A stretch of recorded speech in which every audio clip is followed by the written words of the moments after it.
Meet Shinpei, a quirky and ambitious young man who departed on his home from Hitogashima Island to pursue his culinary dreams.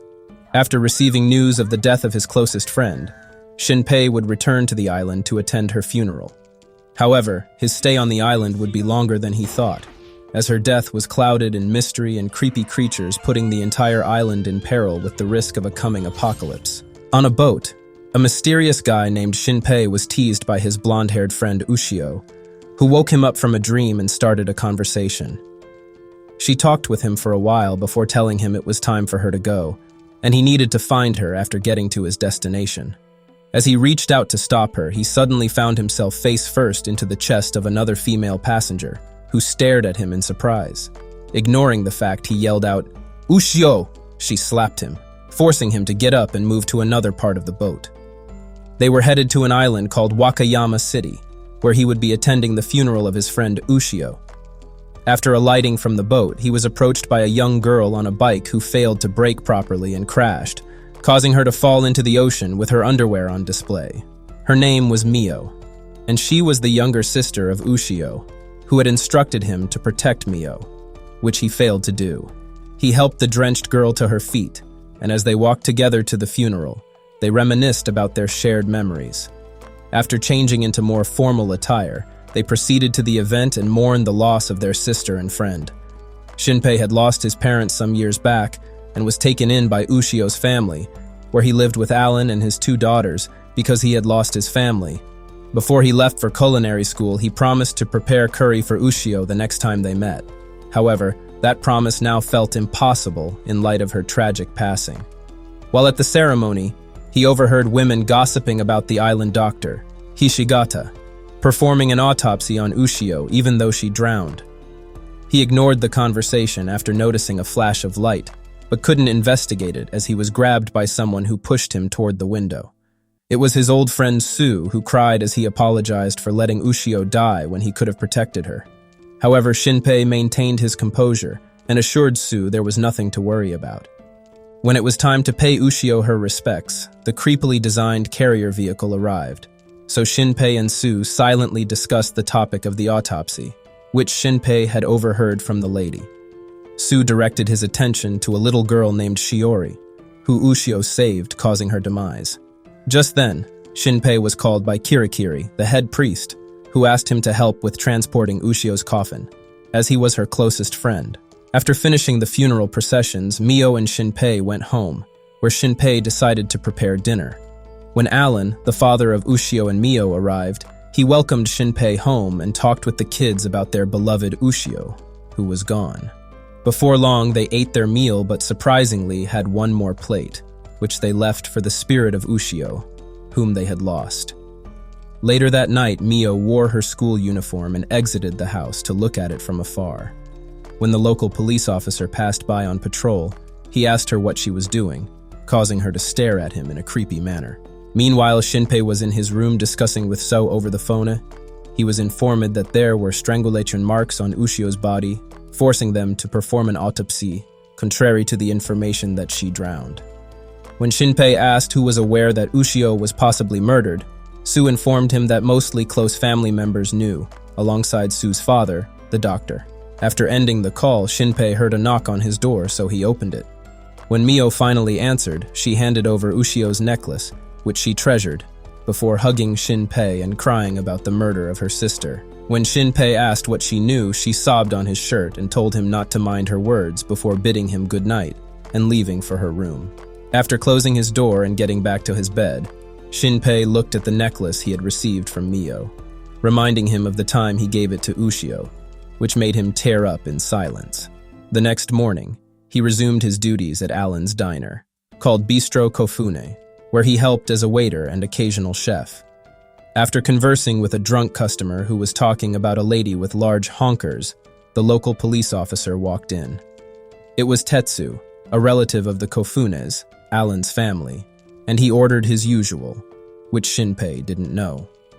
After getting interrupted from his conversation by Shinpei, Tetsu was approached by Mio, who asked why he was late. He explained that the Kobayakawas, who ran the Koba Mart, had disappeared in the morning, causing Mio to run out of the diner in surprise.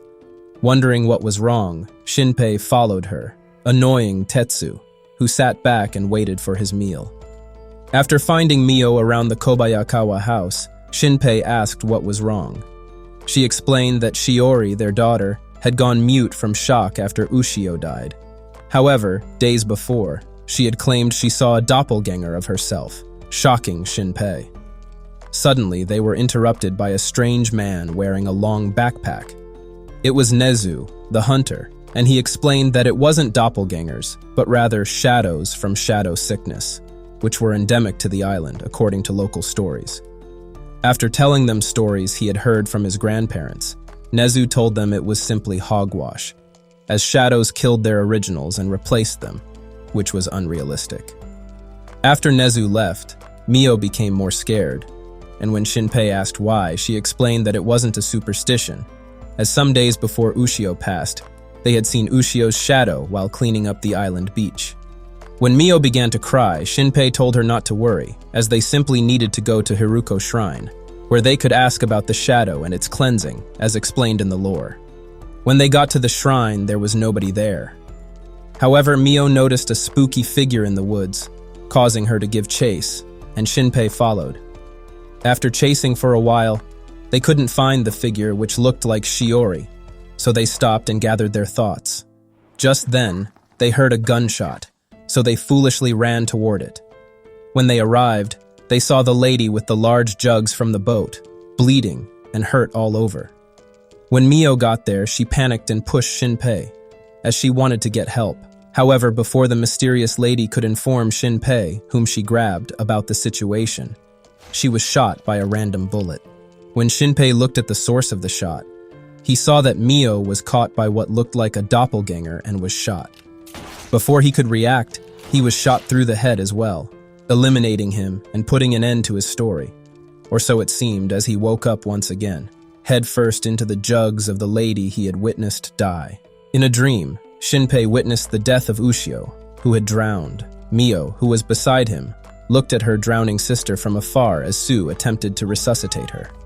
When Shinpei woke up from the bad dream, he had once again woken up in the jugs of a mysterious woman who slapped him. Although he was slapped again, he remembered the events from the previous day and asked the woman if she was ever shot by a gun, causing him to seem like a maniac. As he glanced at his phone, confusion washed over him. Today was July 22nd, a day he felt he had already experienced.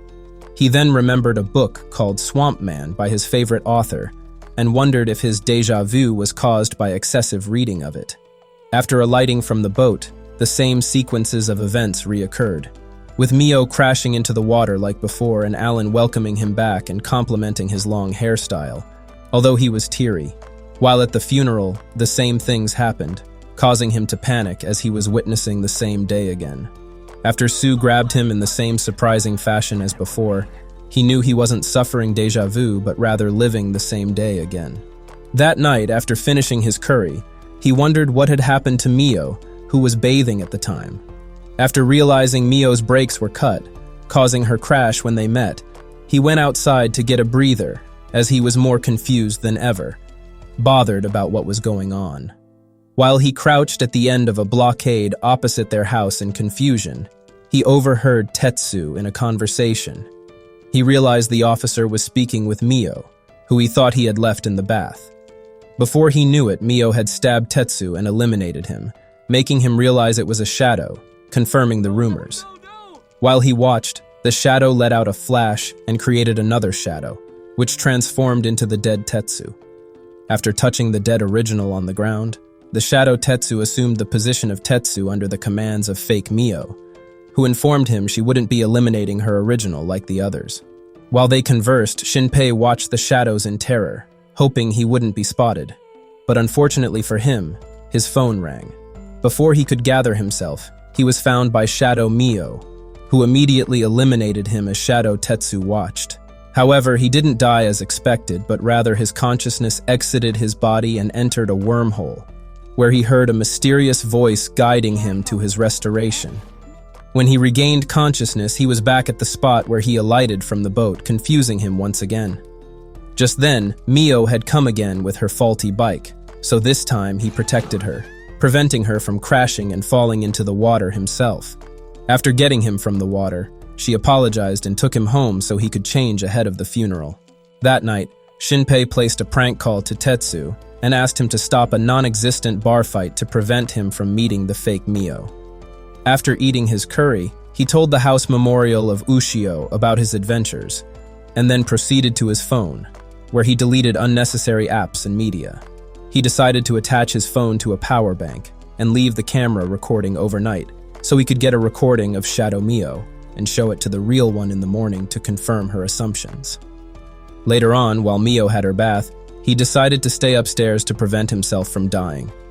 When he wondered if Mio was actually in the bath like he thought, he decided to ask if she was there, but when she didn't answer, he immediately opened the door in panic, causing her to throw a shower hose at him.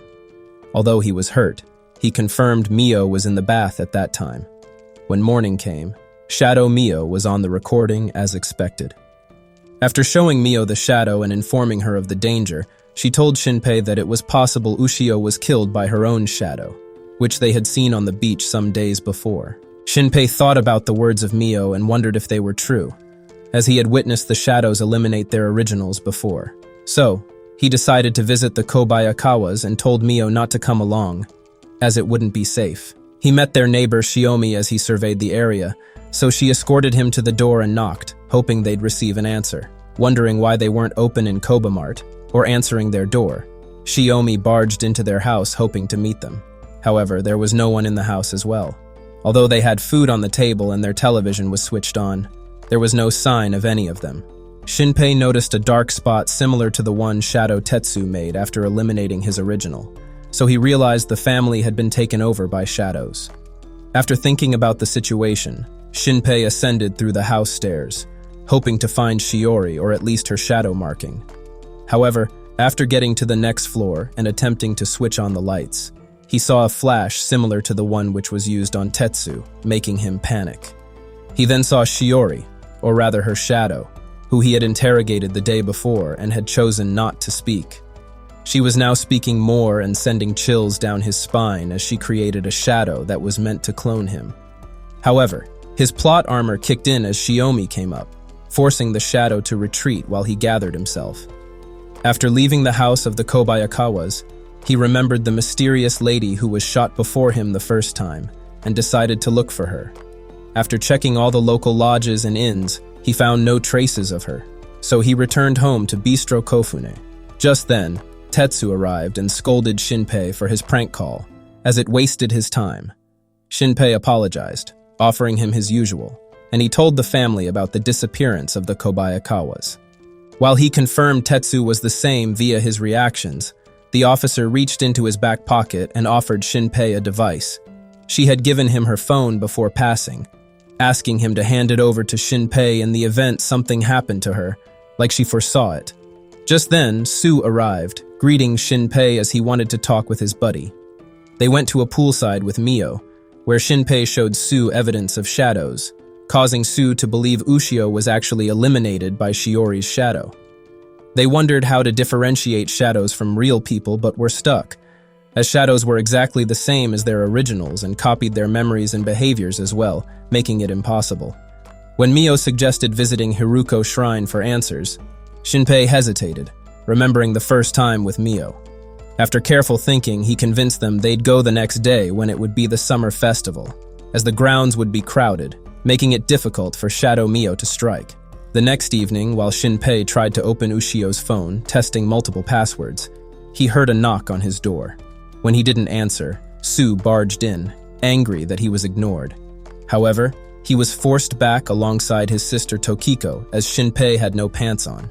While he wore his pants in embarrassment, Shinpei was put in more surprise as Mio was in a yukata, ready to go to the festival, as Su asked Tokiko to dress her up. Later that night, they went to the festival, where Su and Shinpei watched Tokiko and Mio from afar. When Shinpei blamed himself for Ushio's loss and wondered if he would put Mio in the same condition, Su shouted at him for thinking negatively and told him he'd be there to protect Mio in any case, exposing his crush on Mio to Shinpei. When the girls approached asking what they were discussing, Su claimed they were talking about cup sizes, causing the girls to look at Shinpei in disgust. Tokiko then brought up the fact that Shinpei opened the bath door while Mio was inside, rubbing salt on his wound. After hearing what Shinpei did, Sue grabbed him by the neck, torturing him, while Tokiko continued to pile on the allegations, forcing Mio to beg for him. While they discussed, Sue informed the group that the head priest would be free soon, so they could meet him. However, Shinpei was distracted by a mysterious blonde figure he saw walking amongst the crowd. He told the group to go on to the fireworks without him, as he had something to do, and chased after the mysterious person. After chasing the figure for a while, Shinpei got to the beach shore, where he saw his supposed-to-be deceased friend Ushio, alive and healthy, glittering under the fireworks. Shinpei stood frozen as the revived Ushio sprinted towards him, leaping into his arms with joy, welcoming him back. His gaze fell on the necklace around her neck, a striking resemblance to Ushio's cherished pendant, confirming his fears that she was merely a shadow as he instinctively took a step back. As he spoke with Ushio's shadow, it became clear that she shared his confusion, but she was just as bizarre as the real Ushio. Despite the bizarre situation, she boldly confessed her feelings for him in that moment. Surprised at the shadow's random outburst, Shinpei didn't know what to say, so he called her crazy. Shinpei considered the possibility she wasn't a shadow, but he remembered seeing the lifeless body of Ushio, snapping him back to reality. Just then, the Ushio in front of him requested they go to the festival, as it was her wish to hang out with him.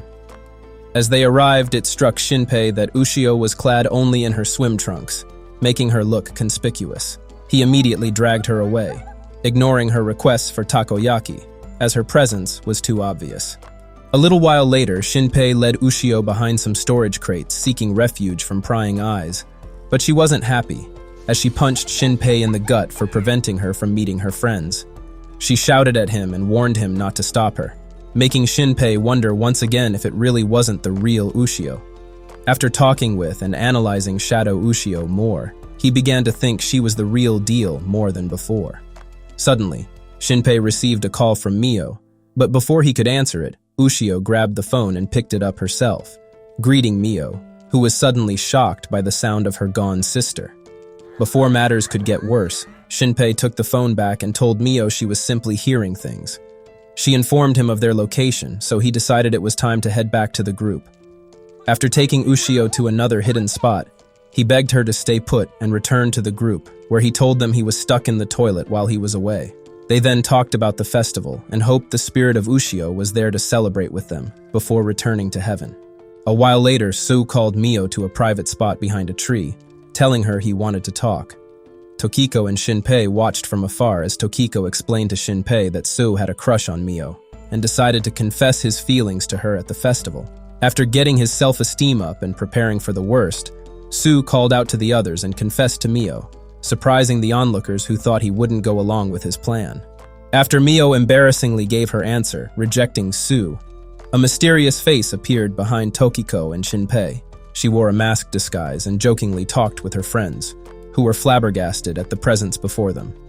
When she realized the disguise wasn't necessary, Ushio revealed her face to the group.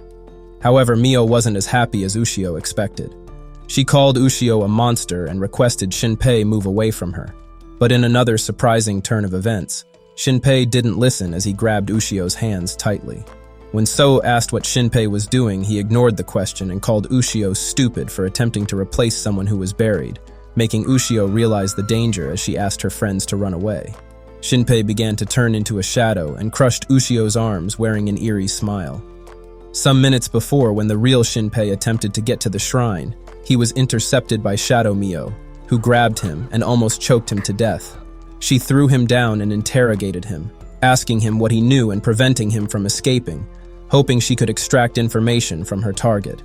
When he wouldn't answer, she called out to his shadow, who scanned his memory, reminding Shinpei that Shadow Shiori had made a copy of him before. Before Mio could kill the real Shinpei, his shadow stopped her, telling her he wasn't completely useless, as his memories seemed like they were in a loop. They analyzed him and decided it was best not to kill him, as he would simply loop back to the past with his mysterious power. Shadow Mio took out Shinpei's phone and handed it over to his shadow, telling him to return to the group before they nagged him to death. While the shadow left, Shinpei attempted to muster up some plot armor to save the day. However, his shadow told him not to bother, as he was powerless and pathetic. After his shadow left, Mio broke one of Shinpei's arms to calm him down, telling him it was a waste. However, he refused, struggling with all his might and slowly moving up the stairs, causing her to consider breaking his legs. But before she could complete it, Shadow Mio was surprisingly struck by a bullet, which blasted off her head. The mysterious lady with large milkers from the boat had arrived, ready to save the day with her large shotgun, assuring Shinpei it would be okay. Although she blasted the Shadow's head, it survived and left Shinpei in a panic. However, before it could sneak attack the mysterious lady from behind, she dodged and shot the Shadow's shadow, causing it to implode into oblivion. After eliminating the shadow, the mysterious lady gave Shinpei first aid and introduced herself to him as Nagumo Ryunosuke, shocking Shinpei as she was his favorite author. Just then, Nagumo sensed a shadow, so she grabbed Shinpei and hid in the bushes, allowing the shadow, who Shinpei recognized as Ushio, to pass without noticing them. When Shinpei asked how Nagumo could differentiate between shadows and humans, she explained that the three-dimensional bodies of shadows were simply projections formed from their actual bodies, the shadows on the ground, so it was impossible for anything to stay atop the shadow on the ground like for a normal human. After hearing her explanation, Shinpei requested Nagumo's help and rushed to the top of the shrine, ignoring her warnings that shadows had converged up there. However, when he got to the top, he saw a panicking Tokiko who didn't know what to do. When she cried out, apologizing for her sins, Shinpei noticed blood on the floor, and her head was attacked by a mysterious shadow. Shinpei panicked as Tokiko was killed by a low-budget four-armed figure, who Bagio pointed her gun towards in defense. The shadow had created a mountain of corpses while it was holding a knocked-out Ushio beside an onlooker shadow, Shiori. When Shinpei looked around further in disgust, he saw Su attacked by his own shadow, who wielded an axe. After eliminating his original, who protected Mio from his first attack, Shadow Su attempted to strike again, reminding Mio that she rejected him for Shinpei. However, he was stopped as Nagumo blew a bullet through his arm, dropping his axe in the process. The low-budget four-armed figure created a figure with large jugs of its own, wielding a shotgun, and fired it towards Nagumo, wounding her on the neck as she dodged after simulating the attack before it hit. When Shinpei shouted at the shadow in anger, Ushio woke up and the Walmart four-armed figure grabbed him. After dragging Shinpei towards itself, the creature admired Shinpei's right eye, which it acknowledged as one belonging to a particular mother who could control time. Although Ushio was a shadow as well, she fought against Shadow Shinpei, who was holding her down, and told the shadows she wasn't one of them. After dropping Shinpei with his shadow wrapped around him, Walmart four-armed figure declared there was nowhere to run as the shadows began to liquefy and turn into one. While Ushio was being carried away, Shinpei attempted to grab Mio's hand. However, he was devastated as a shadow ate her, leaving nothing but a dark mark. Ushio screamed as well, but it was of no relevance as the shadows continued mixing and the corpses disappeared. When Nagumo looked to the sky, she saw an eerie red light and a hideous figure in the sky, which the Walmart four-armed figure worshipped as their mother. The other residents of the island looked up in shock at the mysterious figure, while the doctor confirmed what had happened as the rising of the being called Hain, whom Nagumo seemed acquainted with. A weird blue material which looked like outer space began covering the island, and Shinpei could do nothing more than regret his actions. However, before completely losing hope, he carefully thought and called out to Nagumo, asking her to shoot him in the head. After she agreed to do it, the four-armed figure decided to stop her, but he was prevented by Ushio, who surprisingly escaped and punched him back, giving Nagumo a clear shot. With the monster down, Nagumo asked Shinpei to come to her in his next loop and shot his head, promising she'd save him. The creepy substance covered the entire island, but Shinpei had successfully exited with his conscience as he progressed towards the wormhole like before. However, before he completely left, he was spotted by Hain. This time, on his way back, he could clearly see the mysterious voice, Ushio, who was guiding him back to the past for another loop.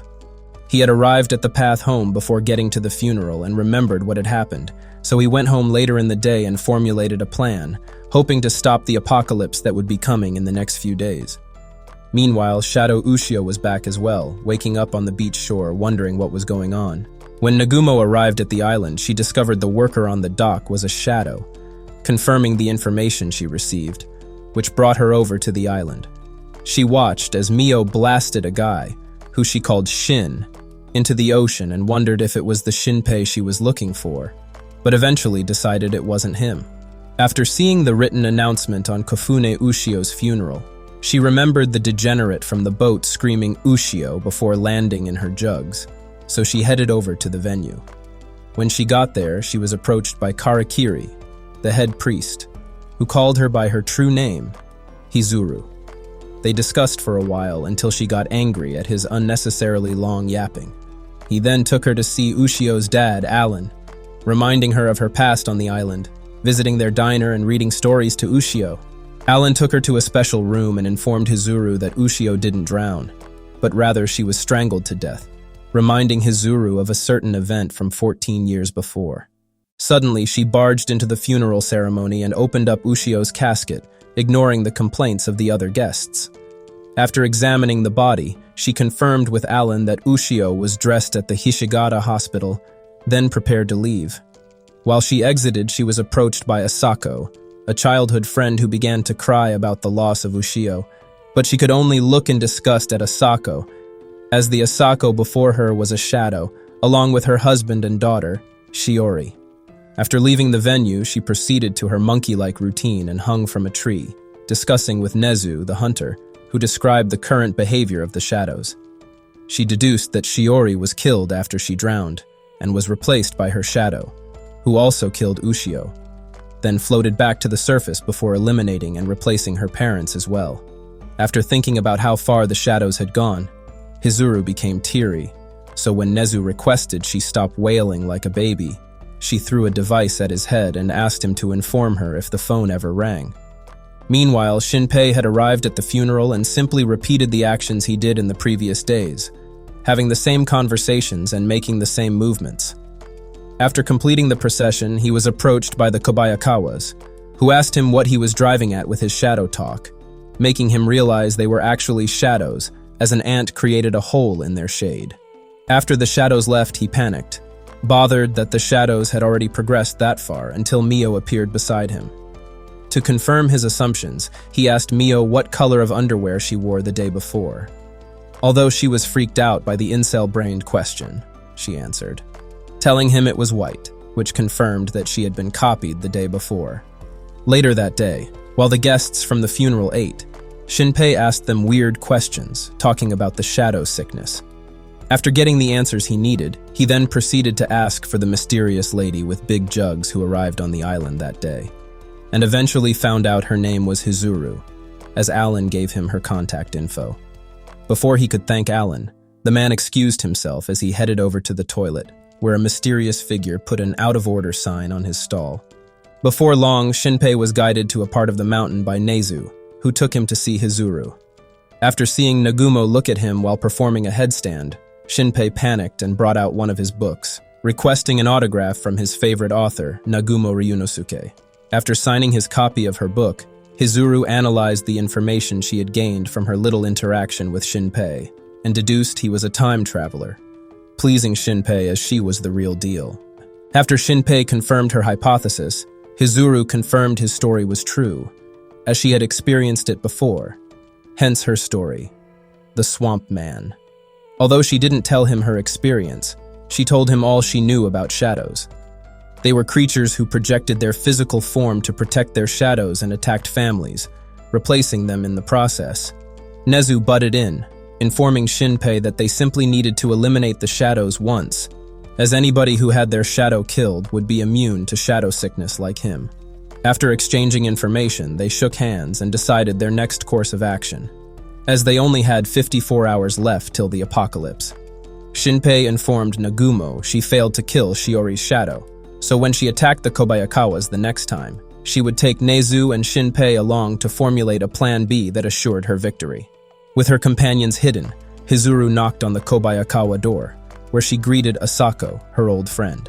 After she was allowed in, she brought her suitcase along, promising souvenirs. However, when she opened the suitcase, the only gifts she brought were pain as she smashed away the projected shadow body of Asako.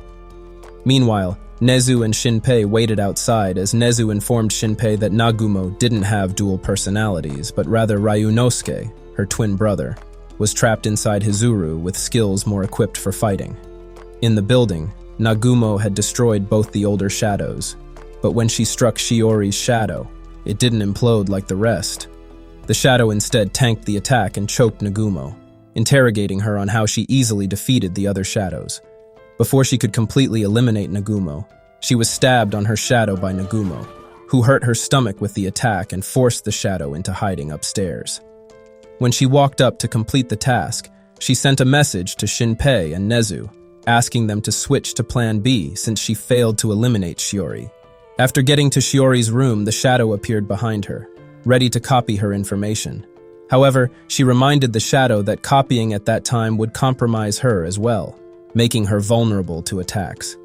Acknowledging the truth in Nagumo's statement, the shadow withdrew and converted to liquid form, which it used to sneak past Nagumo and attempt an escape.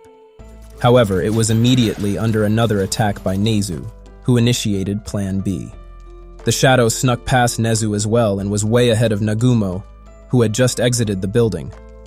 However, it was caught by Shinpei, who grabbed its projection and held it down long enough for Nezu to shoot 3 nails through its shadow body, which paralyzed the shadow. They analyzed the shadow, who confessed to killing Ushio, engaging Shinpei, who wanted to attack it, but was stopped. The shadow further divulged that their goal was the apocalypse, which would be coming that summer. After Shinpei was released, he attempted to strike the shadow again. However, the shadow didn't stop its taunts as it proceeded to invite Shinpei into their shadow ranks. Suddenly, Nagumo smashed the shadow, destroying the body as she believed conversing with the shadow would only lead to more complications. Later that night, they went to the docks, where Ryunosuke elaborated more on his presence with his sister. However, before he could talk about more embarrassing information, Hizuru seized control of the body and hit her nose, causing it to bleed. They decided to head over to the Kofune house where they would capture Shadow Mio, so Nezu and Nagumo waited outside, hoping it would arrive and look at the building like Shinpei said. When Shinpei got in, he panicked as he saw Mio holding a knife with bloodstains. However, it wasn't her shadow but her poor cooking skills, calming Shinpei down. He took the cooking equipment from her and told her to give it a rest, as he would turn her mess into curry. So when she left, he continued the cooking, thankful that Mio was safe. However, while he cooked, an unprecedented event happened as Ushio appeared behind him, complimenting the aroma of the food. Shinpei was taken aback by her presence, commenting that she shouldn't have arrived till the summer festival, but she was shocked as well, wondering how he knew. When Mio appeared, Ushio hid behind the counter while Shinpei talked with Mio, hoping to get her attention away from the hidden shadow. While he was finishing up the curry, Alan arrived, thanking him for preparing dinner, while he secretly passed a message to Ushio under the table, asking her to go to his room when Alan and Mio were distracted. After completing the curry, Shinpei headed over to his room with 2 plates, awkwardly explaining to Mio that he was very hungry. When he got to his room, he saw a hyperactive Ushio chanting for curry, confusing him once again. After dropping the meals, he wondered how Shadow Ushio managed to loop with him and prepared a knife to attack the shadow if necessary. But he was unable to, as even when looking at the shadow objectively, she still seemed like the real Ushio. He remembered when he told Ushio he'd be going to a culinary school in Tokyo, causing a fight. The last wish she made was to eat his curry one more time, which she now did, or at least her shadow did. He took up his plate and ate his meal while continuing to talk with Shadow Ushio as he felt emotional. Meanwhile, Nagumo and Nezu watched the house from afar, hoping to catch the fake Mio, but Nezu wasn't in full agreement with the plan, as he believed the shadows could change their behavior. In the room, Shinpei asked Ushio how long she'd stay in the swimsuit, and suddenly the swimsuit disappeared, causing her to punch him and hide under a blanket as she had nothing on. When she got out and changed into a physical top, Mio appeared, forcing her to hide back under the blanket. While Shinpei talked with Mio, he was jumpy, thinking about Ushio, who he thought Mio would locate. After she left, he finally calmed down. But he was immediately jumpy again, as Mio came back in, this time with her uniform. When the realization dawned upon him that it wasn't Mio, it was already too late, as the shadow lunged at him with a knife. However, he was protected by Shadow Ushio, who took the attack and hit her back. Knowing she couldn't win with normal attacks, Shadow Mio took her weapon and damaged Ushio's shadow, causing a serious injury on her arm. With Ushio down, Shinpei knew the only thing he could do was open the curtain and hope for a bit of plot armor to be on his side. When Shadow Mio attempted to attack him again, she was thwarted by a bullet from outside, as Nezu noticed the change in the plan of the shadow, which he expected. Taking his chance, Shinpei grabbed the weapon and eliminated the shadow, but Ushio was still down, bleeding from the injury from the other shadow. When Nagumo came in, she attempted to eliminate Ushio as well, but Shinpei refused, protecting the shadow and claiming she saved him twice. After hearing Shinpei out, Nagumo chose not to eliminate Ushio and informed him the original Mio was safe inside a bath. Before long, they exited the house and Nagumo treated the wounded shadow by pouring water on her hand, erasing it in the process. Although she had lost her left hand, Ushio was glad she was no longer hurting. Hizuru played an audio recording of Ushio's voice, warning her about the apocalypse, which is why she went to the island. However, Ushio's shadow had no idea about the recording. Before leaving, Hizuru informed Shinpei they would be working separately, as he didn't want to work with Shadow Ushio. Shinpei agreed and warned her to be careful, as the shadows might attempt to eliminate her like they did in his first loop. The next morning, Shinpei continued the day like he did in the first loop, as he collected the special necklace from Mio, which he handed over to Shadow Ushio, and continued working at the diner till Su appeared ready to talk. When they got to the beach shore to talk, Su attempted to tell Shinpei what he knew about Ushio's death. However, he was silenced after seeing Ushio in front of him without her left hand. Shinpei explained everything that happened to Su, and he listened in disbelief as he could barely understand most of what was going on. After hearing everything, Su blamed himself for not resuscitating Ushio better, and began to yap an awful lot. However, he was stopped by Ushio, who kicked him into silence. Shinpei handed over the phone he collected from Tetsu, hoping Shadow Ushio could at least remember the password. Although she didn't, she was able to open the phone using her thumbprint, allowing them access to a special video Ushio made. They played the video and were astounded to see Ushio make a recording with her shadow, who didn't seem to remember it happening. Ushio explained that it all started with Shiori, who claimed to have seen her doppelganger. Although Ushio and Mio didn't believe it at first, they were surprised one day to see Ushio's doppelganger, who ran away and suddenly disappeared. After getting back to the beach, she told Shiori she believed her story and would look into her doppelganger. When they got home later that day, Ushio and Mio played a game to decide who would enter the bath first, before discussing Shinpei, who had suddenly disappeared. After Mio left, Ushio went into the bathroom next and surprisingly saw her doppelganger sitting in the bathtub. Before she could call out to Mio, her doppelganger grabbed her by the mouth and prevented her from screaming, making Mio unable to hear her muffled sounds as she wore earphones. After freeing herself from the other Ushio's grasp, they talked and came to the conclusion that one of them was a shadow. They decided to head over to the mountain where Shiori claimed to have seen her shadow. After walking for a while and passing a scary beware sign, they got to the old Hishigata clinic, which had been abandoned years ago. They looked around the clinic for a bit, scared they might run into ghosts. However, what they did run into was far worse. A stray shadow had grabbed a bird and caused it to make noise, alerting the Ushios to its presence. Before they could strike, it copied Ushio and morphed some of its body parts to resemble hers, then killed the bird and leapt at her. But it was thwarted by the second Ushio, who grabbed her counterpart and ducked. Realizing she was a problem, the shadow blasted the second girl to a tree where she held her firm. However, she was thwarted once again by the other Ushio, who struck her multiple times with a stick until it finally hit her shadow. Annoyed, the shadow blasted Ushio back, broke the twig, and hurt the second Ushio's shadow, which affected her projected body.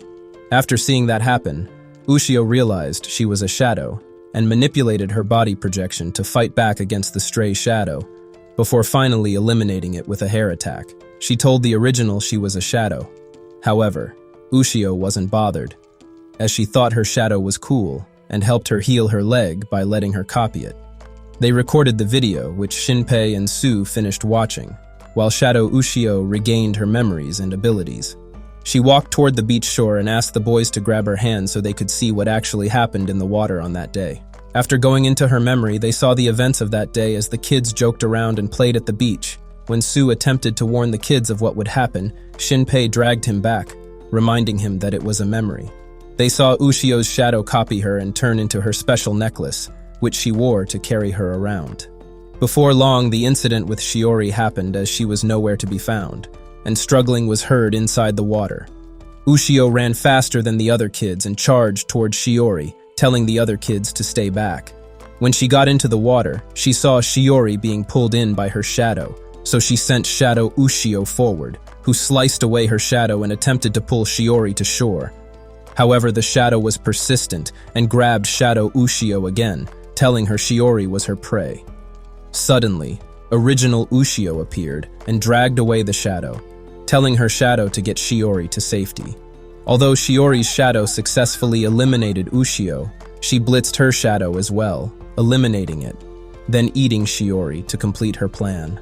The fake child replaced Shiori while the other kids shouted in despair as Ushio drowned.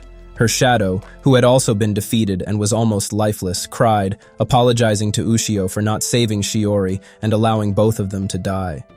After seeing the events unfold, the team expressed their anger and regrets. However, the worst was yet to come.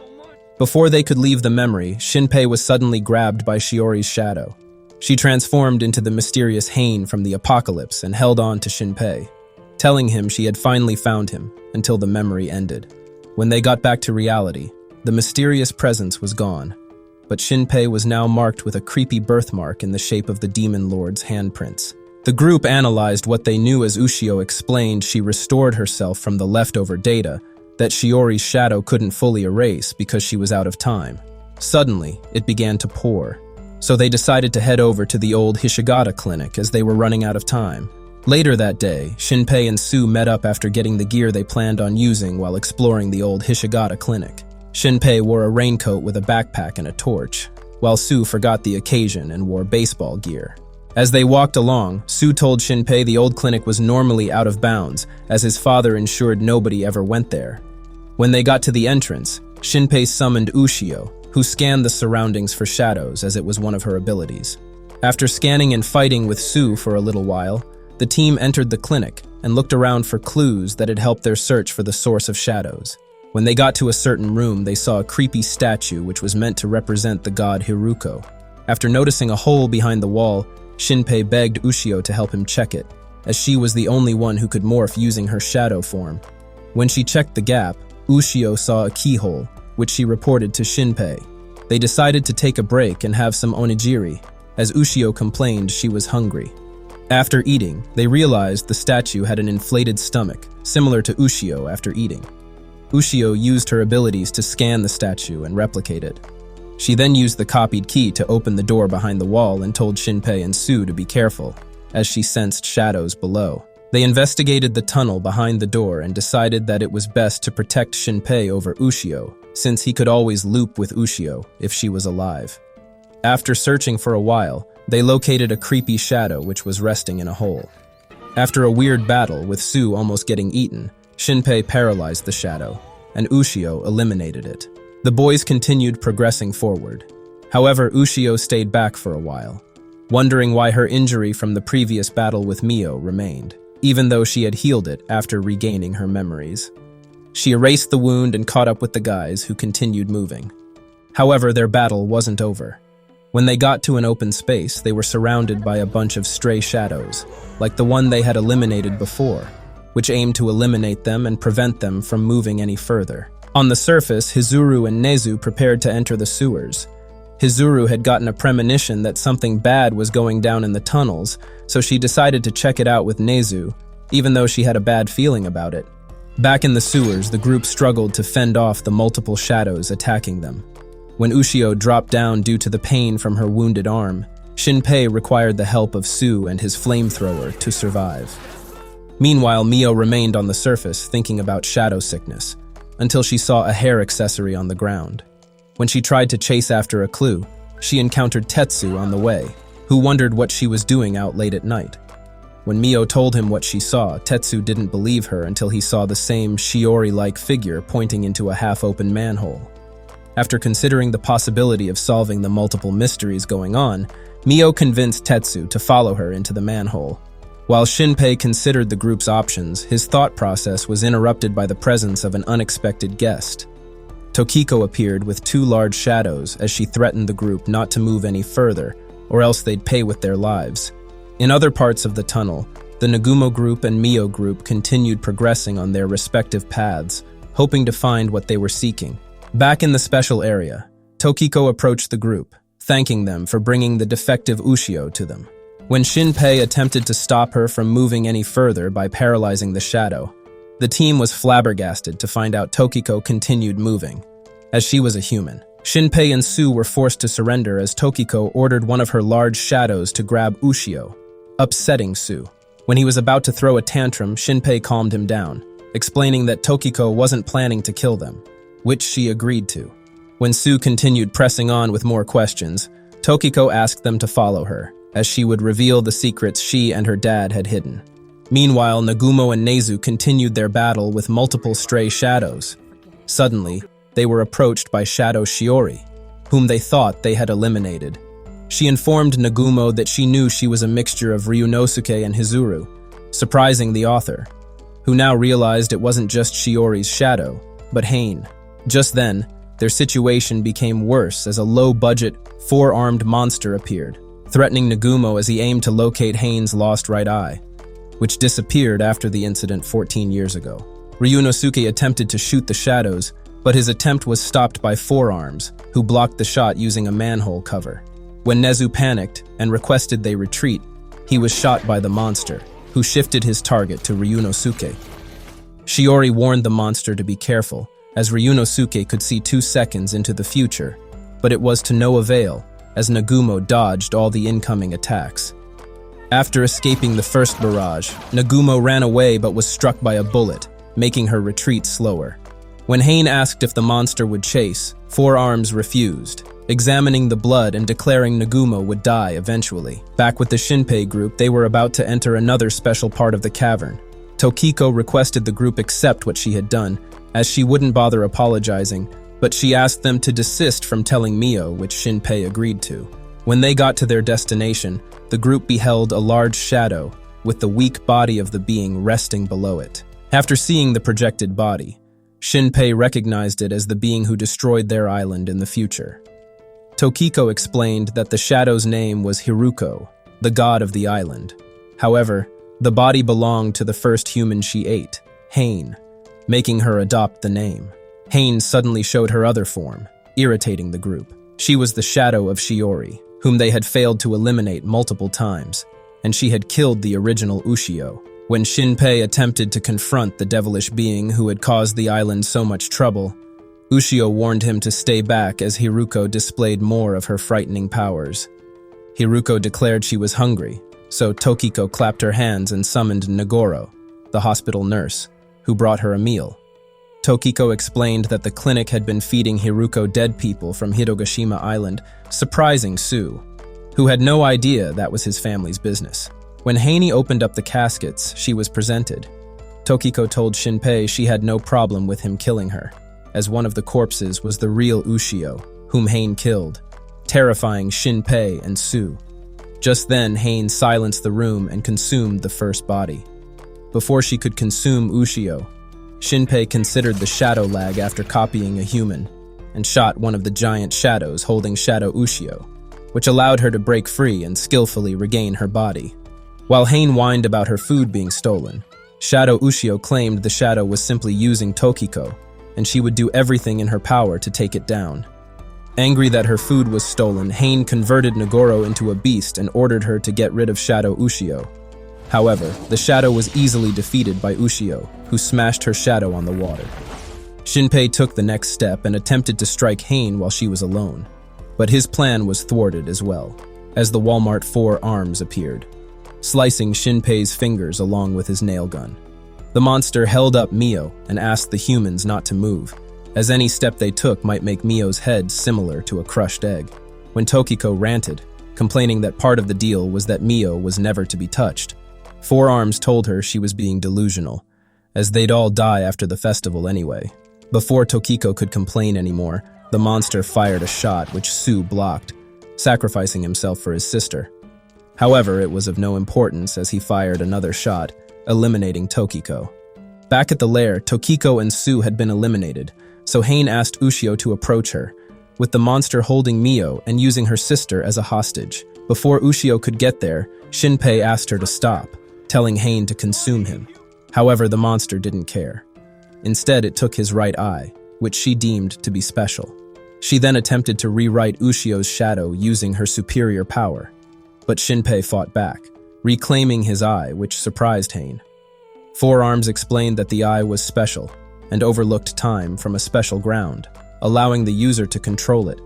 So he grabbed Shinpei and crushed Mio, explaining he had no need for a hostage if the goal was simply to keep Shinpei alive until the next day. Before Ushio and Shinpei could break down, a mysterious guest arrived as Tetsu gained the attention of the monsters in the room. While he panicked, Hizuru took her shotgun and blasted Four Arms' head, causing him to release Shinpei. But before she could strike Shinpei and cause another loop, the monster blocked the next shot and fired back at her, eliminating Hizuru and Tetsu as well. When the monster thought he had won, Shinpei informed him they were simply decoys, as he had ingested poison during their brief battle. Things couldn't seem to get better for the shadows, as Hain was struggling as well with Ushio, who began to reverse hack her shadow. She was in nothing but her birthday suit, but turned the corrosion from Hain's shadow away, before disappearing along with Shinpei's consciousness, which took her into the wormhole with him. Shinpei returned to his second meeting with Hizuru, where he received her autograph and confirmed her hypothesis that he was a time traveler once again, which Hizuru noticed as Ushio materialized in his hands. After returning, Ushio immediately leapt on Hizuru, thankful that she was alive. Before Nezu could shoot the shadow, Shinpei explained it was an ally, and Hizuru concurred, questioning whether she had died, which Shinpei confirmed. When Hizuru asked why they lost, Shinpei explained it was because they acted independently, causing Hizuru to offer Shinpei a handshake along with her trust. After Hizuru shook Ushio, she experienced all the memories Shinpei and the shadow had gone through across their loops, further solidifying her trust. When Nezu asked what line of action they'd take, Ushio requested they capture Shiori like the previous loop, as she would attempt to erase her since she was a part of Hain. Later that day, Shinpei, Nezu, and Hizuru prepared to attack the Shiori household. They had set up their plan, as they would go with Hizuru's plan B. Shinpei explained how plan B was meant to go. However, it was of no consequence, as in the most surprising of plot twists, Ryunosuke was already defeated. When Nagumo attempted to warn the others, Walmart Four Arms appeared, silencing her and welcoming the others. Hain appeared and explained that she had branded Shinpei with her mark so she could find him in any timeline. When Four Arms charged towards them, Nezu attempted to stop him using the paralyzing trick. However, it didn't have any effect, and the monster eliminated him as well. Just before the monster could get to Shinpei and prevent him from dying, Ushio eliminated him and followed him into the wormhole for another loop, leaving the shadows with a salty win. While on their way to the loop, Ushio explained that Four Arms was a special shadow as she couldn't sense any data in him. When they got out of the wormhole, they were surprised to see it raining on the first day. However, they immediately realized they were in a memory as Hizuru and Ryunosuke walked past them in their childhood state. They went to Kofuna Bistro where they saw Shinpei's mother Akimi and his father, Toru. Meanwhile, the kids had already picked a table where they talked as Ryunosuke explained to Asako that his sister was upset because he didn't believe she made a friend. After Hizuru explained she met her friend at the mountain, Shinpei had a bad feeling as the memory moved to the next scene. The kids proceeded to the old Hishigata clinic, where they waited to see Hizuru's mysterious friend. The others were scared of the possible ghosts, which were rumored to live in the building, so they left Hizuru as her alleged friend never showed up. However, when the friend eventually did, Shinpei was astounded to see Hizuru's special friend was actually Hain, the Shadow Monarch. The younger Hizuru entered the clinic to meet Hain, who was playing with a ball. They talked, and Hain apologized for ghosting on her friends as she was scared, but Hizuru told her it was no worries, as they were scared as well. While they continued talking, Shinpei learned from the girls' conversation that the low-budget Four Arms was actually named Shide, Hain's guardian. When Hain got hungry, Hizuru offered her snacks before joining her to play a game of family, which they did until the day ended. The next time Hain was hungry, she was barely satisfied with her snacks, but resisted all temptations as she asked Hizuru to remain her friend forever. Some days later, Ryunosuke and Asako searched for Hizuru, but when they couldn't find her, they immediately knew something was wrong. Ryunosuke went to the mountain in search of his sister. However, all he could find was a weird girl kneeling on the ground. Shinpei, who was looking at the memory, immediately knew this was where things turned south. When Ryunosuke attempted to converse with who he believed to be his sister's friend, he saw Hain with a mouth full of blood.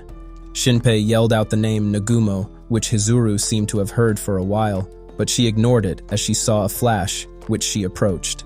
When she got to the source, she saw her brother dead beneath Hain, who had a mouth filled with blood and eyes portraying bloodlust.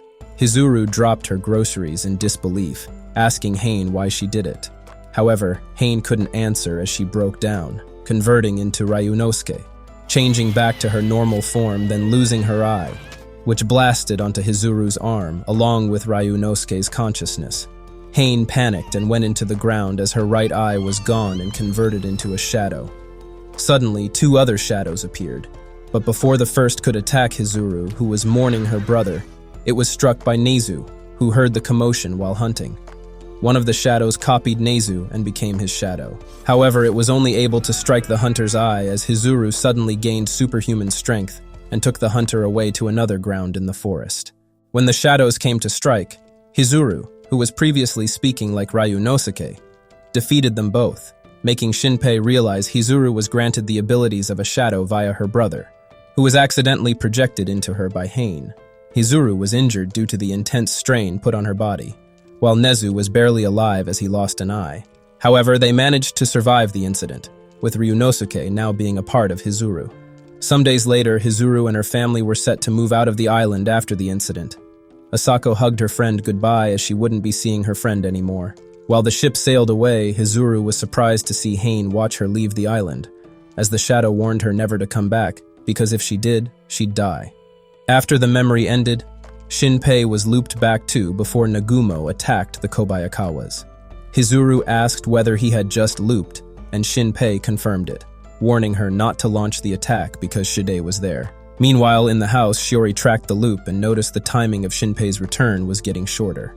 She informed Shide of the difference, so they decided their next course of action was to eliminate Shinpei until he ran out of loops. Later that day, the group gathered at a school building where Shinpei prepared sandwiches he offered to Hizuru. They discussed their next moves and how they'd get rid of the shadows using Ushio and Ryunosuke. But Hizuru was skeptical, considering the strain on her body from using her brother. Meanwhile, in the gymnasium, Ushio gave all the other victims of the shadow's attacks pseudo-loops to prevent them from making the same mistake that got them killed. After Ushio finished looping them, Mio hugged her sister, apologizing for calling her a monster when they met in a previous loop. Shinpei then arrived, calling all their attention as he was convinced into giving them a speech. He told the group they needed to stick together and explained how tactical the shadows were. In the gymnasium, Shinpei pleaded for the others to join him, and after some convincing with careful thinking, they all accepted. However, their mission would be cut short as Shinpei suddenly went black and looped back to when he was making the sandwiches he shared, leaving him in confusion. Shinpei panicked as he wondered why he had looped back to the past. Ushio decided to show him her memories, revealing that a bullet, which wasn't made of a shadow, was sniped through his head, meaning they had gotten to Nezu, who was supposed to be on guard. Shinpei immediately understood why they didn't want him alive anymore, as his loops were getting shorter, meaning he had one left. Later that day, Shinpei gathered the rest of the group in the gymnasium, where he explained what was happening and how his loops were getting shorter. When Nezu heard what had happened, he wondered if they were still safe from a random sniper, but Ushio told him not to worry, as a product from a shadow couldn't go beyond 50 meters of its creator. Shinpei decided the time for running and hiding was over, as Hain would always find him due to her mark, so they decided they'd end the shadows that night before things got any worse. Later that night, Shinpei stood alone in the open field beside the gymnasium, as Nezu watched from afar with a sniper, ready to ambush whatever enemies came. When the shadows arrived, they asked Shinpei what kind of trap he had set for them, leaving himself so unprotected. After hearing Shinpei claim he was fighting fairly, Hain asked Shadow Mio to attack, but before she could strike, Shinpei summoned Ushio from his watch and began a game of keep away. Nezu took that as the start of the battle and fired a shot through Shidei's shadow. However, it had no effect. Ushio kept Shinpei away from Mio until eventually the shadow was asked to step aside as Ushio went into the building. Nezu continued sniping the other shadows from above, forcing Shidei to drop Hain and launch an attack of his own. Hain decided to join the party, so she asked her shadow army to go all out in chasing Shinpei, while Shadow Mio went after Nezu the sniper. In the building, Ushio and Shinpei passed the next line of defense, Nagumo, who was in Ryunosuke mode and ready to shoot down the shadows. Outside, Mio attempted to attack Nezu, but was intercepted by Su, her original, and Tokiko, as Su shot multiple nails aiming to paralyze her shadow. When Tokiko realized Su's aim was too poor to have any effect, she summoned her shadow guardians, Bingo and Bango, who punched Shadow Mio back.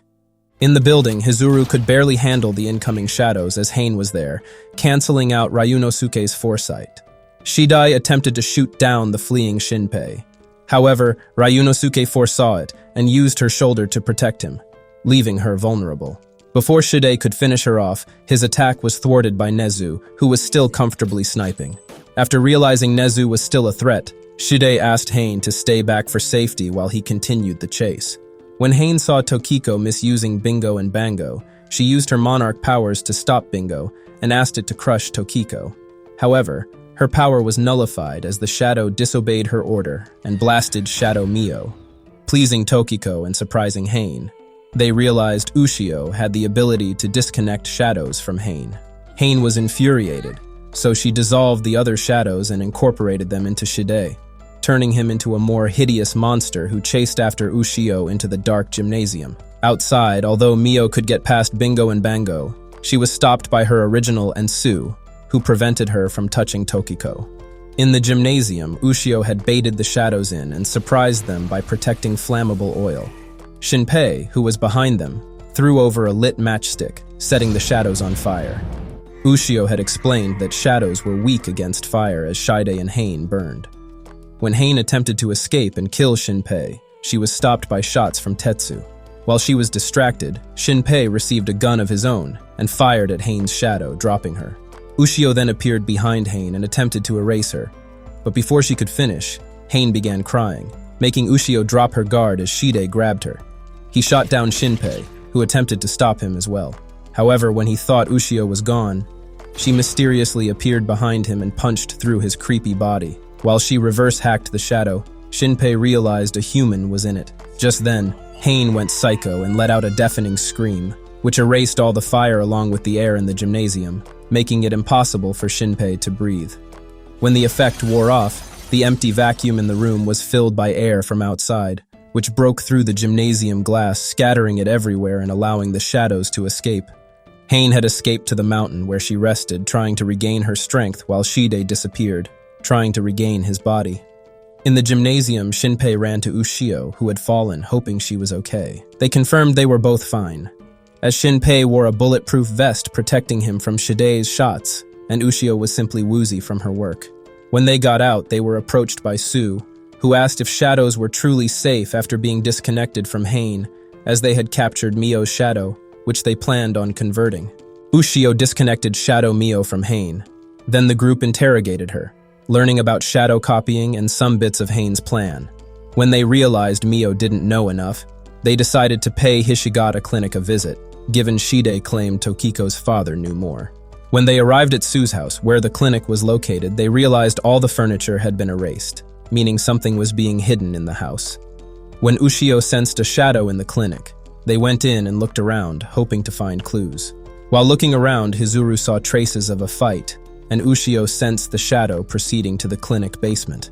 They tried to follow using the elevator but were unable to, as it was no longer working, causing them to use the staircase.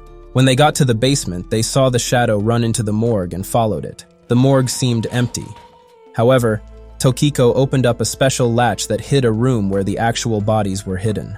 Hishigata had already taken the real Ushio's body, so it was now almost impossible for Shadow Ushio to recover in that timeline. Hizuru found a door, which Tokiko explained led to the cave, so the group decided to follow it, hoping they'd find something. After going in, they found Hishigata being choked by his wife, forcing Ushio to disconnect her from Hain. The kids resuscitated Hishigata, and Sue attempted to interrogate him using a gun as leverage. However, Hishigata didn't confess to anything but rather insisted his children join him in serving Hain. When the children wouldn't listen, Hishigata skillfully got the gun from Sue and shot down Tokiko. However, before he could get Ushio, he was stopped by Tokiko, who had converted into Shadow Mio. The real Tokiko was in the truck they brought to the clinic with the real Mio and Tetsu. Sue punched Hishigata, upset that his father had attempted to kill Tokiko, but the doctor didn't budge, insisting Sue killed his friends. When Mio stepped up and tried copying Hishigata, she was unable to, as he had gained immunity, meaning his shadow died. Hishigata was flabbergasted as he didn't have any knowledge of his shadow. After realizing he was simply being used, Hishigata looked at his wife, then to the tunnel across the pit beside him where the nurse Nagoro was standing. She held the real Ushio's corpse and was safe from Shinpei's shots as she was out of the 50-meter range. She told Hishigata that Shidai sent him a message saying their family had served its purpose and was no longer of use. When the others attempted to give chase, Shinpei was against it, telling them it was bait before facing Hishigata and convincing him to talk. The doctor refused to talk without the real Tokiko being present, so they moved to an examination room where Chitose, Sue's mom, or at least her shadow, woke up. After interrogating the doctor, he confessed to his wife, as she didn't know she was a shadow. When Chitose told him she wasn't mad and understood his actions, he continued, explaining that Hain's goal was her world, a place beyond normal reality and without time. He argued that killing Hain would erase all the shadows, including Ushio as well. But Chitose told him not to bother about that, as it was the right thing to do. He opened up a safe containing the names of victims fed to Hain, which included Shinpei's parents, who had found out Hain's secret in one of their research projects. He also revealed Shidei's secret, which was the fact that he was human, and Hain's first child, the founder of Hishigata Clinic. Later that night, the group stayed at the clinic, sorting out different issues. Hizuru took a bath and had a discussion with Ushio, who talked about the memories she witnessed with Shinpei, while Sue and Hishigata talked about the real Chitose, who was lucky enough to have her corpse burnt and kept away from Hain. The next morning, the team decided to split into groups, as they had multiple places they needed to get to. Before separating, Mio gave Shadow Ushio one of the leftover hair strands of Ushio she had, helping Ushio recharge herself, as the real one was gone. They went to the mountain where Ushio sensed a shadow attack happening, so she grabbed Shinpei and immediately rushed to the scene. The shadow of Hitobuchi was about to assault some kids along with their shadows.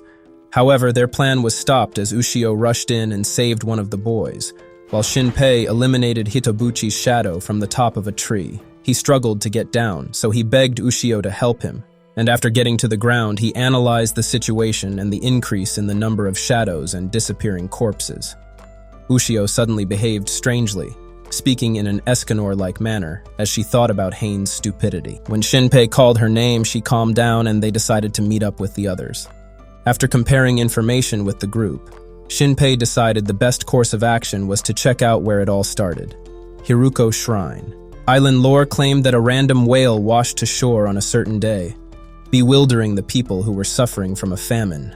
When a fisherman's daughter attempted to investigate the creature, the whale flashed a bright white light, became the girl, and ate her. Hizuru explained that it was the story of Hiruko, who became a goddess feared by the islanders. In the shrine, Shinpei waited for Karakiri to come back, with Ushio scanning the area for shadows as she had disguised herself as his watch. When Karakiri arrived, he brought drinks for Shinpei and discussed Tokyo with him, occasionally forgetting his words like a senile old man. When Shinpei brought up the topic of shadows, Karakiri attempted to play it off. However, Shinpei linked it to the legend of Hiruko, which was similar to shadow sickness, as the outer space creature copied a whale that eventually ended up on the island. When Karakiri asked if Shinpei believed the story was true, Shinpei claimed he did, as his parents, Ushio, and most of the other villagers were killed by them. Karakiri attempted to laugh off the statement once again, but this time, Shinpei flung him pictures he received from Hishigata, shocking the priest. He accused Karakiri of witnessing the story and knowing about shadows, as he was in a picture taken years ago with Hishigata's grandfather, meaning he was older than he claimed. He pointed a gun at Karakiri and accused him of being Shide, who witnessed Hain die over 300 years ago to Haruko. Shide realized he had been caught, so he confessed more about the story and admitted he gave his life to Haruko. When Ushio asked why Shinpei's parents were killed, Shide explained it was for the same reason as her death, prying into hidden, funny business. Ushio ordered Shinpei to shoot down the maniac, but he didn't, as he was reluctant and worried about something. Shide recognized his concern and pointed out the fact that his hand wasn't burnt from the fire incident. However, Ushio couldn't care less, as she materialized and split his face in two, ending the big bad boss. In a surprising turn of events, when Ushio called the other members of the team to inform them she had eliminated Shide, a mysterious figure appeared behind her and slashed her shadow, ending Ushio. Shinpei panicked in disbelief as Ushio had been eliminated, but it was too late. Shide converted to his low-budget forearms mode and lunged his weapon through Shinpei, sending him through another loop. The other members of the team attempted to strike Shide, but the deed had been done, as Ushio was eliminated, and so was Shinpei, meaning his next loop would be alone without their advantage. When Shinpei got back through the loop, he cried in defeat as Ushio was nowhere to be found while he was stuck on the tree. After getting down from the tree, Ushio was gone, and Shinpei was alone with his special eye bleeding, as Hain appeared in the form of a crow, ready to eliminate the defenseless prey once and for all. She copied one of the children behind him and informed Shinpei she knew he had just come back from a loop, making him realize her consciousness was looping as well as his. After Hain summoned a bunch of stray shadows, Shinpei didn't know what to do, so he resorted to using talk no jutsu, asking Hain why she didn't simply transfer the data from when she devoured the people at the festival. Hain got angry at his question, blaming him for letting her exhaust her energy by chasing him through his loops. When she attempted to attack him, she was put off by Shinpei putting his hands in his pockets, making her bothered about a possible looming threat, so she asked her army to retreat. After the shadows left, he took out Ushio's special shell necklace and wondered how it dealt with the shadow. While he broke down, he knew the immediate next line of action was to inform the group of what had happened, as he picked up his phone. Before long, both the Nagumo group and Mio's group had received calls from Shinpei asking them to meet him at a specific location. However, Shinpei was unable to reach the others using his phone. At the shrine, Shadow Shinpei had called the others and led the groups to 2 different locations. Hain had copied Shinpei and aimed to use his special intuition and viewpoints of loops to ensure Shinpei didn't make it to the festival. After getting to Bistro Kafune, Shinpei asked Alan where Sue was, and he was informed she left with Mio to meet him minutes ago. Shinpei immediately took off upstairs and asked Alan to watch the kids as something didn't seem right. When he got to his room, Shadow Mio was paralyzed, and she wondered why Shinpei was in the house instead of the location he stated on the phone. As Shinpei freed the shadow, Mio explained that her original was bothered she would turn evil again after hearing Ushio disappeared, so she pinned her down and left with Sue. Just then, Shinpei received a call from his shadow, who laughed as he had finally bested the witty time traveler. The shadow explained that he had sent Nagumo's team to another part of the island, and Mio's team to Alan's garden, giving him the chance to choose who he wanted to save. When the shadow hung up, Shinpei panicked, asking Shadow Mio to gather weapons. At the garden, Mio and Sue didn't meet Shinpei but rather Karakiri, who yapped and turned into Shide the monster. Meanwhile, at the other part of the island, Nagumo's group gave themselves roles, anticipating a possible attack from the shadows. Hizuru went alone to the special area where she met Shadow Shinpei. She asked the shadow where the real Shinpei was, causing the shadow to laugh as he reminded her that he warned Nagumo not to return 14 years ago. At Nagumo's back was the other Karakiri, who held his spear and prepared to attack on Hain's signal. When the signal launched, Shide launched his attack. However, Nagumo dodged, sending an attack of her own before dodging again. Hain was impressed by Ryunosuke's ability, explaining that it was a mistake in her application of coordinates, which placed Ryunosuke seconds into the future inside Hizuru's body. Shide then blamed Nagumo for Hain's troubles, but Nagumo only got upset, as Ryunosuke didn't enjoy his sister being blamed. Shide decided to get serious and converted to his Walmart 4 arms mode, explaining that his armor wasn't actually shadows, but armory made of shadow corpses. They engaged in battle, and Nagumo destroyed Shide, forcing him to retreat with his mud. However, it wouldn't be risk-free, as Hizuru's body was barely holding up. Ryunosuke was bothered that he'd destroy his sister. However, for the first time since they had fused, Hizuru spoke to her brother directly. She assured him there was no issue as long as they eliminated Shide, so Ryunosuke took his stance and stopped holding back. Nagumo went berserk and eventually broke her sledgehammer due to the force of their clashing.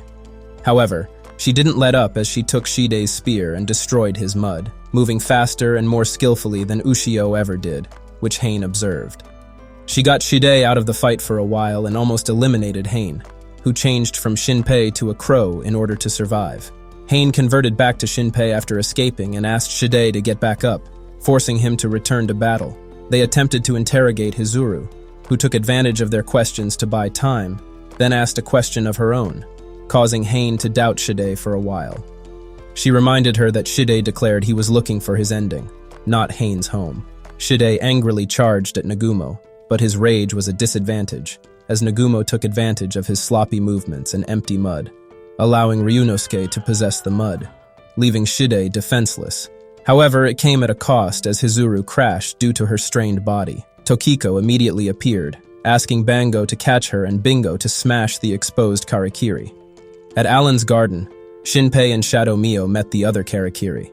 Since it was simply yapping gibberish, Mio immediately eliminated him before scanning his body, which had no memories. When they attempted to chase after Mio and So, who were missing, they found an injured Tokiko, who possessed Nagumo's gun and rested on a wounded Bingo. Believing the others had been eliminated, Shinpei decided to loop back, where he'd have a better grasp of things and prevent the others from dying.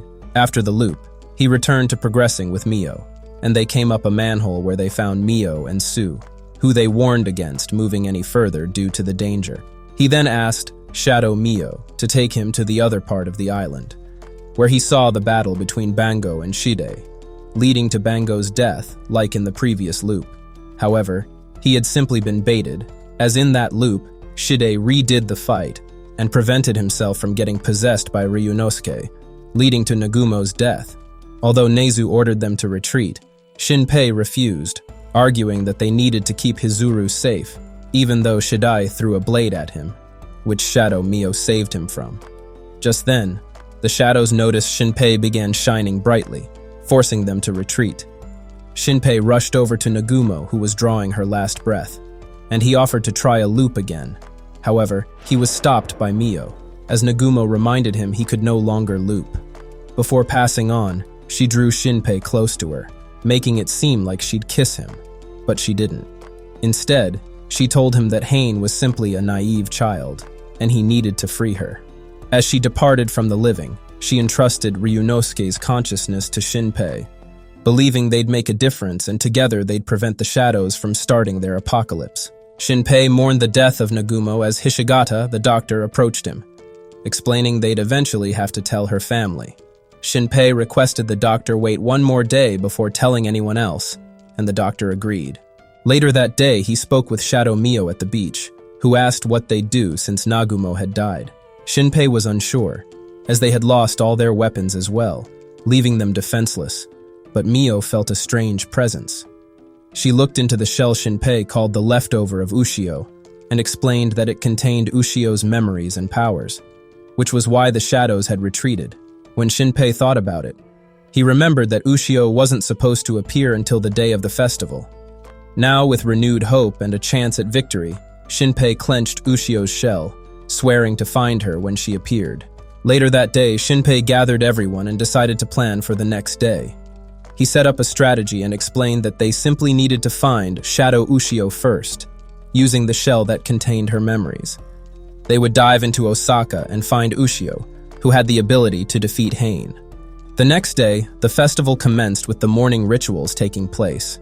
In a special hiding place, Shinpei, who was possessed by Ryunosuke, discussed with Nezu, who was astounded Ryunosuke had moved to another body.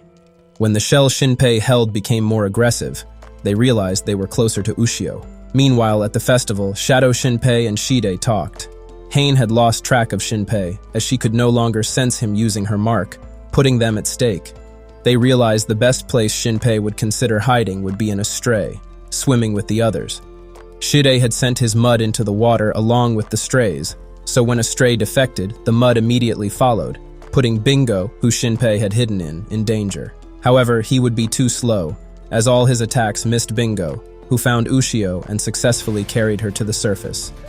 Although Shide was able to eliminate Bingo, he was too late, as Shinpei lifted Ushio, and her shell automatically restored her memory and powers, allowing her to fend off Shide's attacks. Shinpei hugged Ushio, welcoming her back, before unleashing her on the army of hideous strays, who she mercilessly destroyed. After retrieving Ushio, Shinpei landed on Bingo, who seemed to have survived Shide's attack.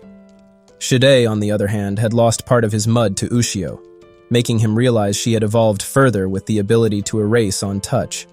When Ushio attempted to attack Shide once again, Shide received instructions from Hain, who explained how he could salvage a win. However, before she struck, she was stopped by Mio, who took her back against her will and projected the plan into Ushio, making her understand Shinpei's goal. Shinpei bid the shadows goodbye, and although Shide attempted to prevent him from looping, Ryunosuke had foreseen his attack, allowing him to dodge a bullet, literally, and successfully loop. After looping, Shinpei appeared at the clinic, where he was talking to Tokiko, who showed him how to summon Bingo. He decided to test it out and released it on So as a playful joke, teasing his old friend. Before long, they decided to set their plan in motion and entered Bingo, as Shinpei knew Hain couldn't sense him in that state. At the shrine, Hain realized that Shinpei wasn't simply confident about getting to Ushio, but was confident that his plan would be successful as he set his sights on the cave. In Bingo, Shinpei presented Ushio to the group, making them understand they had successfully completed their first mission. Shide decided to fake being sick at the festival so he could rush over to the cave and prevent the group from proceeding. While progressing in the cave, they were intercepted by a shadow uglier than most, as Hain had now discovered their plan. Tokiko asked the others to continue without her, as she'd hold off the hideous shadow with Bingo. The others agreed and continued until they eventually got stopped at a barrier made by Hain to prevent them, which Ushio couldn't hack and bullets couldn't destroy. Shinpei then used the method he had prepared ahead, summoning Shadow Mio and a bunch of fireworks, which they used to explode the barrier. Shide and Hain were astounded to see their barrier broken for the first time in centuries. The group proceeded. However, the barrier hadn't come back up, and Shide was rushing towards them with intense speed, forcing Nezu and Shinpei to fire multiple shots, which had no effect. When Shide got to them, the barrier had almost fully closed, so only certain sections of his head had passed. This time, Nezu decided to stay back and keep the troublesome monster busy, buying the others time. After a while, the others arrived at Hiruko's shadow, where Shinpei was heavily affected by the intense frequency being released by the Shadow Monarch. Eventually, Ushio canceled it out with a frequency of her own, allowing Shinpei to recover. Just then, Shide appeared out of nowhere and attempted to attack the group from above, but he was prevented by Ushio, who spun her hair at super speed, creating a barrier. While Ushio engaged Shide, Shinpei went after his shadow, who had come down as well. He decided to bait the shadow by pretending he was simply going after Shide, who was fighting Ushio. When the shadow got too close to Shinpei's back, a surprise attack was launched by Mio, but Hain had sensed it, making her easily dodge. She also blasted down a shadow copy of the nail gun, believing she had the battle under control. However, she would soon be rid of that thought, as So appeared from hiding, paralyzing her on a rooftop spot. They had baited her into the trap, and in 2 seconds, Hain had foreseen that Mio would slice her shadow in half. At the same time, Shide was beaten by Ushio and Shinpei, who destroyed the human under the mud. When the other Shide, who was stalled by Nezu, appeared, Ushio was already charging at Hain, and Shinpei was firing shots at him, hoping to slow him down. Before Ushio could punch the monarch, Hain screamed in pleading, which gave Ushio flashbacks of her past. But Ushio still struck the shadow, destroying Shide's mud and setting him up for Mio to eliminate. With Hain gone, the shadows expected themselves to disappear, but it didn't happen as a bright red light shone, causing Shinpei's right eye to hurt. When they looked at the source, they were surprised to see the evil General Shidai standing, even though they had destroyed him multiple times before. Shidai had survived and revealed himself to be the demon lord of their story as he held up baby Hain, who he claimed he no longer had any need for. After hearing the baby wail for a while, he remembered she was sustenance for his armor. He then sliced open her shadow, creating an opening to another world, which he planned on baiting the group into. After careful consideration, Shinpei and Ushio decided to follow the monster and get rid of it for good, telling Su to keep the others safe until they were back. When they got to the world, Shinpei was alone without Ushio, who he had accompanied. After looking around the terrain for a bit, his body finally began to feel the strain from Ryunosuke's heavy work. His problem, however, would be solved by Ryunosuke, who took control of the body and didn't feel any pain, given he was a shadow. Because Ushio's projected gun hadn't been erased, Shinpei was sure she was 50 meters around him, so he walked around hoping to find the shadow. After talking with Ryunosuke for a while, they got to the woods, where they were led by Hain's creepy ball to a village where they would find Ushio. They found the shadow breaking down on the ground under the influence of Hain, who she had gotten from. When Ryunosuke remembered his sister's warning and attempted to shoot, Shinpei calmed him down, as Ushio was regaining herself and simply trying to split with Hain, who was different from the monster they knew. After Ushio convinced the guys to drop their guards, Hain came out. Although she was shy, she explained that Shidai was the source of all the peril, as he used Hiruko in an attempt to create his own ending. When Ushio asked why Ryunosuke wasn't 2 seconds ahead of Shinpei, Hain explained they were in a timeless higher dimension, which Shidai had baited them into, as Shinpei's loop was useless, along with Ryunosuke's foresight, giving him a chance at Ushio's eye. He planned on taking control of time and space using the eye, as he would end the world like a player unplugging his console. Just then, Shidai decided to launch his attack, summoning multiple airships and dropping explosives, forcing Ushio to make use of her hair as a shield. Although the attacks were landing, Ushio claimed she was safe in the bizarre world as it didn't allow shadows to die carelessly. On a ship, Shidai looked at the people below, declaring he would burn down Ushio and rip out her shadow eye eventually. Hain explained that the attacks were from Hiruko's memory of the war, which she didn't want to remember, making the others understand Shidai was using the weaker Hain to his advantage. After hearing that Hain simply needed some time to nullify the simulation, Ushio kept her barrier going. When Hain stopped the dropping projectiles and gave Ushio the go, the shadow leapt up towards Shidai, dodging multiple stagnant missiles as she charged towards the monster. However, she wouldn't land an attack, as Shidai sent forth fighter jets with massive bullets, which passed through Ushio, knocking her down to another plane. She dodged the other attacks and attempted to erase Shidai's armor, but after she did, she noticed there was no human body inside. Although Shidai had reversed her hacking and reduced her to a child, Ushio grabbed her special eye, hacked Hiruko, and erased the memory, causing them to drop. She explained to Ushio that Shidai's main body was in their world, so the only way for them to win would be to erase Hiruko. After Shinpei caught the fallen childish Ushio, he was forced into battle as his companion was exhausted. The battle raged on with Shinpei and Ryunosuke holding Shidai back. However, after a long series of attacks, the monster successfully eliminated Shinpei's left hand along with some fingers, weakening Ryunosuke's consciousness. After hearing Ushio could convert herself into erasure bullets, Shinpei decided he would take the shot and project Ryunosuke into Shidai's mud, even though it would kill him. They continued the battle, and Shinpei finally took his chance and projected Ryunosuke into Shidai, hoping it would buy him 2 minutes until the erasure bullets were ready. Although Ryunosuke was successfully holding down Shidai, the effects of the strain he left on Shinpei's body remained, causing Shinpei to almost pass out. However, the worst was yet to come, as Shidai ejected Ryunosuke from his body and paralyzed him on the ground.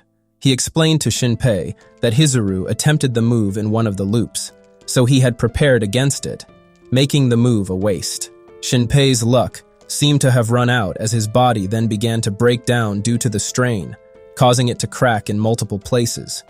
However, Shinpei didn't back down, swearing that he would protect his friends and keep the world safe from the evil demon king Shidai. After Ushio declared the bullets ready, She possessed the rifle, and Shinpei began to move after the rifle, hoping to get there before Shide got to him. When it seemed like he wouldn't make it, Hain used the last of her energy to push the rifle towards Shinpei, who channeled both the power of friendship and ultimate plot armor into maneuvering around Shidai and blasting him with an erasing shot, which defeated the vile demon lord. Ushio reverted back to her normal form while Shinpei collapsed on the ground. When Ushio attempted to rid Hiruko of her misery by erasing her, they were teleported into Hiruko's memory, where they saw the lying whale. They saw the real Hain attempt to approach Hiruko. So after Ryunosuke's failed attempt to warn the girl, Shinpei grabbed the girl in the memory and warned her not to move any closer, scaring Hain, who ran away. After getting that behind them, Ushio finally understood Hiruko's message as she handed the baby over to Shinpei. She approached the whale and explained Hiruko didn't want to restart, but simply end it. She then erased the whale, making the baby disappear. With Hiruko gone, Hain began to disappear, so she thanked Ushio and Shinpei, then told Ryunosuke she hoped to be reborn as someone special to him. After Ryunosuke and Hain went, it was time for Ushio and Shinpei to say their goodbyes. Ushio convinced Shinpei she would fix their summer, so she transported him to his year, where she placed his consciousness in the boat and gave him the instructions from the dream that started the story. When Shinpei regained himself, he had charged into Hizuru's jugs once again on a boat heading to Wakayama. On the boat, Shinpei looked up and teared up as he saw his favorite author, Nagumo Ryunosuke, before him. Although he didn't know why, he was happy to see Hizuru, who was surprised that he knew her identity. After alighting from the boat, Mio approached him riding her bicycle and he suddenly braced up, preparing to stop her from crashing. However, it was simply an aura loss moment, as neither he nor Mio could make sense of what he was doing. He was also greeted by Su and Tokiko, who were pleased that he finally came back, though Shinpei was confused as he didn't know why he did. After catching up, they walked home, where they met Ushio on the way. She wanted to punch him but decided not to, leaving Shinpei in anger as she remembered that he abandoned her for culinary school. He then went to Bistro Kofune, which confused Mio as he could have gone to his own house first. Given that he was confused about why he went to the diner as well, it couldn't be helped.